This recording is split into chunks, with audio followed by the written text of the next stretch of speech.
एक घड़ी आधी में पुनियाद, तुलसी संगत साधु की हरे कोटि अपराध। नमस्कार दोस्तों, मैं शिव कुमार व्यासवाणी चैनल में आपका स्वागत करता हूं। आज हम चर्चा करने जा रहे हैं सत्संगति, हमारी कंपनी, हमारे दोस्त, हम जिन लोगों के साथ रहते हैं, जो हमारा परिवेश, हमारा वातावरण।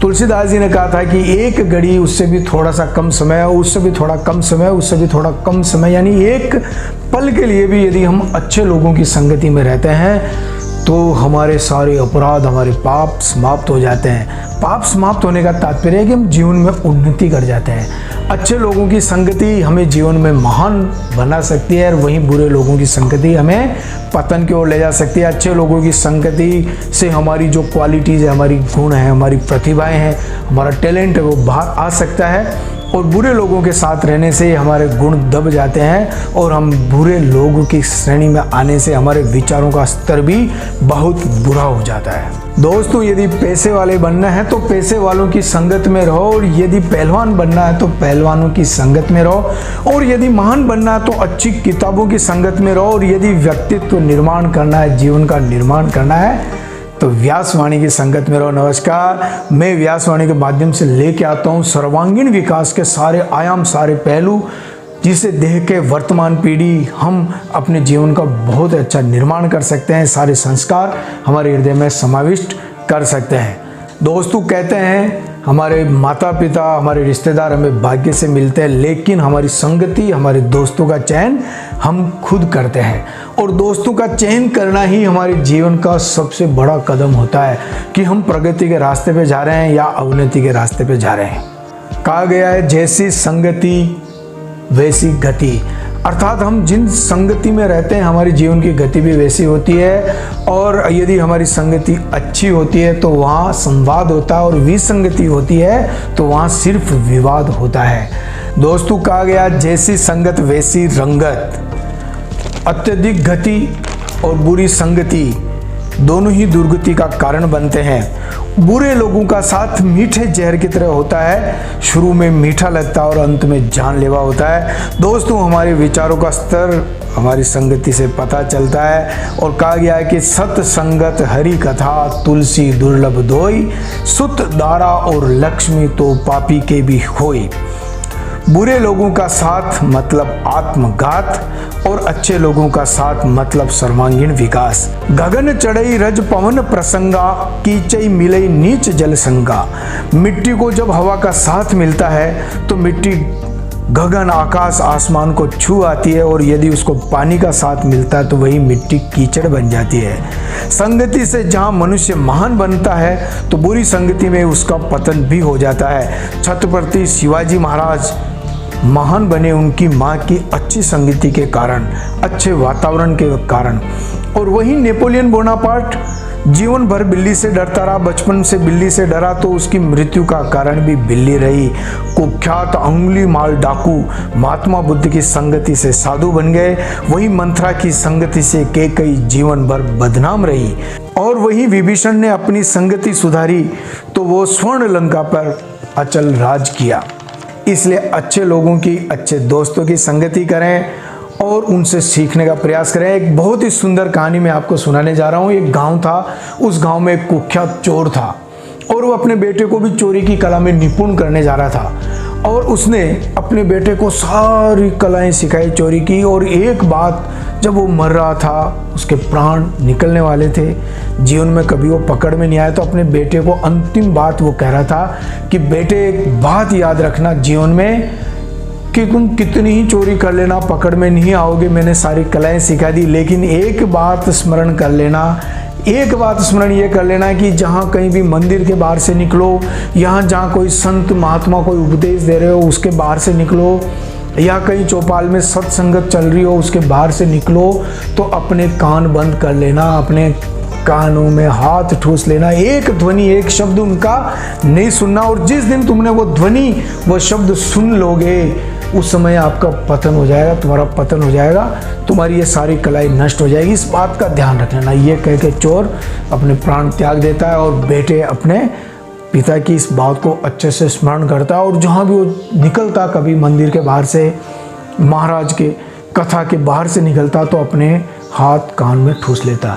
एक दिन चोर ने राजा के खजाने में सेंध मारी, राजा का सारा खजाना ले उड़ा और उसे एक सुरक्षित स्थान पर ले जाके छुपा दिया कि समय निकलने पे धीरे धीरे इस खजाने को, और वो खजाना इतना था कि मेरी 7 पीढ़ियाँ आराम से गुजर बसर कर लेगी। और वो कुछ भूख लगी तो खाने के लिए बाजार की तरफ जा रहा था, तो मंदिर के पास में एक कथा चल रही थी और उसे अपने पिता की बात याद आई। उसने अपने हाथ अपने कान में धर दिए, ठूस लिए, बंद कर दी ध्वनि। हल्का सा अंधेरा था। जैसे वो कथा के सामने से निकला और वहाँ उसके ठोकर लगी, और ठोकर लगते ही उसके हाथ उसके कान से हट गए, जमीन पे वो गिरते गिरते बचा। और उसी समय महाराज वहाँ प्रवचन कर रहे थे।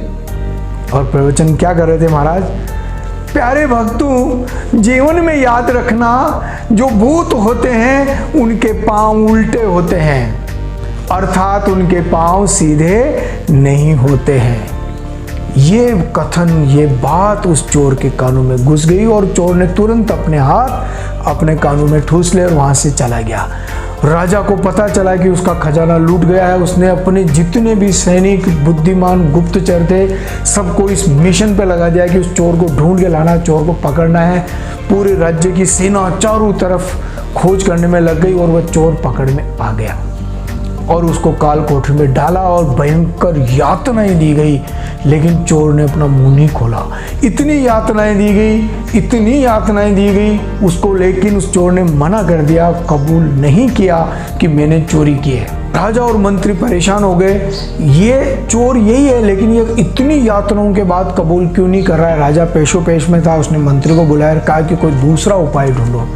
तो मंत्री ने कहा कि एक उपाय है, एक मनोवैज्ञानिक उपाय, एक भावनात्मक उपाय मेरे पास है। ये चोर शारीरिक पीड़ाओं से टूटने वाला नहीं है, इसके लिए इसको मानसिक पीड़ा देनी चाहिए। अर्थात इसका पिता भी बहुत कुख्यात चोर था। पिता की आत्मा को भूत के रूप में इसके सामने ले जाके और इसको भावनात्मक रूप से प्रेरित किया जाए तो ये अपनी बात कबूल कर सकता है और खजाने का पता बता सकता है कि उसने कहाँ छुपाया है। राजा ने कहा ठीक है, ऐसा करो। मंत्री ने तुरंत एक बहुत ही अच्छा अभिनय करने वाले कलाकार को बुलाया, उसको बताया कि तुम्हें भूत का अभिनय करना है और चोर के सामने उसके पिता की आवाज़ में उसको प्रेरित करना है कि वो सत्य कबूल कर ले।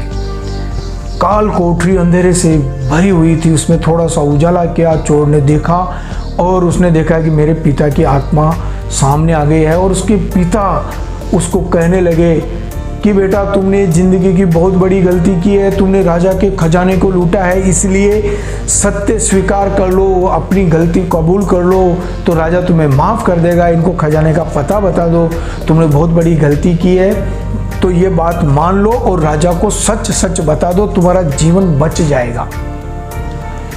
जो चोर था उसके दिमाग में बात आई कि मेरे पिताजी आके कह रहे हैं, पिताजी की आत्मा के कह रहे हैं तो ये सही कह रहे होंगे, मेरे भले के लिए कह रहे होंगे। तो वो सत्य कबूल करने ही जा रहा था, वो बताने ही जा रहा था। अचानक उसको उस कथा में जो महाराज ने बात कही थी तुरंत उसे स्मरण आए और उसने उस भूत के पैरों की तरफ देखा। और जैसे उसने उसके पैरों की तरफ देखा उसे महसूस हुआ कि इसके पैर तो सीधे हैं, अर्थात ये भूत नहीं है, क्योंकि भूत के पांव तो उल्टे होते हैं। उसने वो समझ गया तुरंत कि राजा ने मेरे साथ कोई ना कोई चाल की है, मुझे फंसाने की योजना बनाई। और उसने फिर भी कहा कि पिताजी आप सही कह रहे हैं, लेकिन मैंने चोरी नहीं की, मैंने इस खजाने को नहीं लूटा। तो मंत्री और राजा को यकीन हो गया कि ये हम गलत आदमी को हमने पकड़ लिया, ये वास्तविक चोर नहीं है। राजा ने उसको बाइज्जत बरी कर दिया, वहाँ से जाने के लिए कहा और तुम स्वतंत्र हो, जीवन जियो। और जब चोर काल कोठरी से जेल से बाहर आया तब उसके मन में विचार आया कि उस महाराज का एक कथन जो मेरे कानों में पड़ा उसने मेरे प्राण बचा लिए। यदि मैं आज सत्य स्वीकार कर लेता तो निश्चित रूप से मुझे प्राण दंड मिल जाता, मृत्यु दंड मिल जाता, लेकिन एक कथन ने मेरे जीवन को बचा लिया। यदि मैं नित्य प्रतिदिन उनकी कथा सुनूं, उनके प्रवचन सुनूं तो क्या मेरा जीवन नहीं सुधर सकता है। और चोर ने उसी दिन प्रण किया कि आज से मेरी अपनी संगति सुधारूंगा और मैं प्रवचन सुनने के लिए प्रेरित रहूंगा। तो दोस्तों जीवन में संगति का इतना असर होता है कि एक कथन हमको आगे मोटिवेट कर सकता है, वहीं एक कथन हमको डिमोटिवेट कर सकता है। हम जिन दोस्तों के साथ रहते हैं वो हमको प्रेरणा देते हैं, वो हमको उत्साहित करते हैं, तो निश्चित रूप से हम जीवन में कुछ अच्छा काम कर जाते हैं। लेकिन हमारी संगति, हमारे दोस्त यदि नेगेटिव माइंड के हैं और वो हमको ये कहते हैं कि तुम ये काम नहीं कर सकते हो, तुम्हारे वो योग्यता नहीं, तो हम वो काम कभी नहीं करते हैं। इसलिए अपनी संगति सुधारो और व्यक्तित्व निर्माण के लिए देखते रहो इसी प्रकार के वीडियो व्यासवाणी। बहुत बहुत धन्यवाद।